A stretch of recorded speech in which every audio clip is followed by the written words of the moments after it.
इन बातों के अलावा साधु चकवा चकवी को और भी बहुत सारी बातें बताते हैं।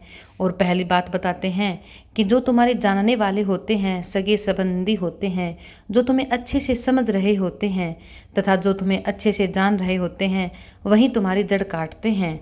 ये बात बिल्कुल सत्य है कि जो व्यक्ति तुम्हें अच्छी तरह से जानता और समझता है, वही व्यक्ति तुम्हारे घर में झगड़ा लड़ाई करवाते हैं, जिससे घर में क्लेश उत्पन्न होता है। यही लोग आपके दुखों और समस्याओं का कारण बनते हैं। इसलिए अपने करीबियों को राज की बातें या गुप्त बातें कभी भी अपने घर की ना बताएं। दूसरा कारण बताते हैं कि अपने मित्र के सामने कभी भी अमीर होने का दिखावा मत करो। अपने मित्र के सामने अपनी बड़ाई और दिखावा करोगे कि मैं बहुत धनवान हूँ, तो वो मित्र आपके बारे में गलत धारणा बना लेगा और आपसे घृणा करने लगेगा तथा आपसे दूर रहने लगेगा। इसलिए अपने मित्र के सामने कभी भी अमीर होने का दिखावा ना करें। तीसरी बात साधु जी यह बताते हैं कि दूसरों के कहने पर कभी भी विश्वास नहीं करना चाहिए। जब तक कि स्वयं आप अपनी आंखों से न देख लो, तब तक आपको उन बातों पर विश्वास नहीं करना चाहिए।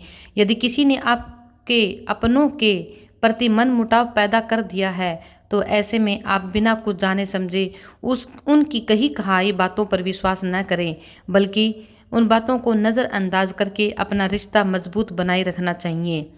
चौथी बात बताते हैं, हमें अपनों पर कभी भी शक नहीं करना चाहिए, क्योंकि कई बार क्या होता है कि जब हम शक करना शुरू कर देते हैं, तो वही बातें हमें दिखाई भी देने लग जाती है, और जिससे कि अच्छे अच्छे रिश्तों में मनमुटाव हो जाता है और विनाश हो जाता है।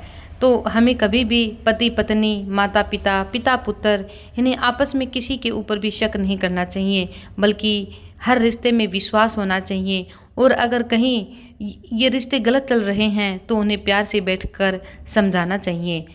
चकवा चकवी को यह बातें समझ आ जाती है और वो एक दूसरे की तरफ देखते हैं और वो बहुत ज़्यादा रोने लग जाते हैं। पांचवी बात साधु जी यह बताते हैं कि कभी भी बिना बुलाए समारोह और उत्सव में नहीं जाना चाहिए, क्योंकि यदि आप बिना बुलाए किसी समारोह या उत्सव में जाते हो, तो आपके सम्मान को ठेस पहुंच सकती है, जिससे आपके मान सम्मान में कमी आ जाएगी। और बिना बुलाए जाओगे तो कोई भी आपका आदर सत्कार नहीं करेगा। और ना ही कभी किसी के घर बिना बुलाए जाना चाहिए, और ना ही किसी को अपने घर में ज़्यादा बुलाना चाहिए, क्योंकि उससे आपके घर के सारे राज उनको पता चल जाता है। तो दोस्तों, इस कहानी से हमें यही शिक्षा मिलती है कि कई बातों से हम अपने घर को सुखी बना सकते हैं और अपनी ज़िंदगी में मस्त रहना सीखो। कभी भी न तो किसी को अपने घर में ज़्यादा अंदर लाओ और न ही किसी के घर ज़्यादा जाओ, जिससे कि आपके काम भी सही समय पर रहेंगे और आप उन्नति के तरफ बढ़ोगे।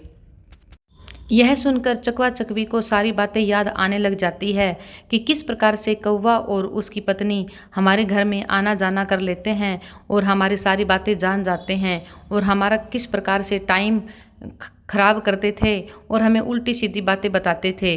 धीरे धीरे हमने भी उनके घर जाना शुरू कर दिया और हमारा भी वक्त बर्बाद होने लगा, और हम अपने जो नेक और अच्छे रास्ते पे चल रहे थे, उस मंजिल से हम दूर हो गए थे।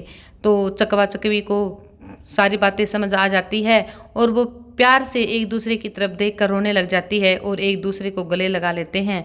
साधु के पैर पकड़कर वो अपने घर चले जाते हैं और सुखी सुखी अपना जीवन व्यतीत करने लग जाते हैं। तो दोस्तों, इस कहानी से आप भी कुछ सीखें और अपने घर परिवार को सुखी संसार बनाएं। जय हिंद, जय भारत।